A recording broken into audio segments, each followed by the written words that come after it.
The Long Walk for me is not only one of the nastiest films of the year, but one of the biggest and most welcome surprises. The film manages to make a lot out of so little, which is its greatest accomplishment and surprise. And, as the notion of characters being forced to walk in a straight line sounds very unengaging. And I should also say that, obviously, only one person can survive from this long walk, and whoever emerges triumphant is basically granted a wish of whatever they want. And it's a battle of who can make it all the way, basically. And it's so good at depicting the setting that it's in, and the fact that it makes a lot out of so little so good. And it's here that the input from someone who has read the book, it was a Stephen King book, someone who's read the book would be helpful and informative for me. But since I had not only read it, but I had no knowledge of its existence, the film is all I can go from. But combining Francis Lawrence's experience with the Hunger Games and T.J. Molnar's previous film being this hard-edged thriller with bite, what you get here is the best of both worlds. And despite only being 108 minutes long, you're still spending all the time with the characters, so it's important that you invest in them. But the reason why Long Walk is so successful at depicting a bleak, futuristic society is that it shows how far humanity is pushed. And the best part is that I imagine the bulk of this is even worse, which is always the case. The film is sadly no stranger to having one or two moments in which some decisions in the story feel forced and out of place and kind of they didn't really need to be in there. But thankfully, it doesn't make a habit out of this.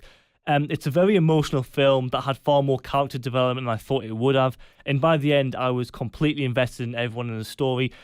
Cooper Hoffman, who's the son of the late, great Philip Seymour Hoffman, he's great here. But David Johnson, who was one of the best things about Alien Romulus, is absolutely superb here. And he's very much one to look out for. The film does have a 15 certificate, but it really pushes that 15 really badly. And this proved to me much nastier than what the trailer shows and what you might expect. Fair. A Stephen King movie, that's a 15, surprising to me, to be honest. And but that's what you want, really. And the executions and injury details are, I mean, when the young men are executed on the road by the soldiers, it's on display fully. It's fully, utterly unflinching. It goes all in, and there is splatter, there is heads caved in and that kind of thing, and there's like all manner of stuff you can imagine. But if that wasn't bad enough, characters are forced to walk almost 400 miles without stopping, and the film does toy around and play around with how logistically that's possible. And when it inevitably comes for nature to take its course and that kind of thing, this primarily results in characters being forced to kind of drop their trousers and sort of do what they need to do. And these moments are very stomach turning, and it does really go into kind of detail that I didn't expect to see. And I'm like, wow, I can't unsee that, and it's not nice to watch at all. But it's here that it was made really clear how unashamed the film is, and just how much it dives into head first into everything, how far it's willing to go. And hats off for having some proper bite, some proper bleak nature here.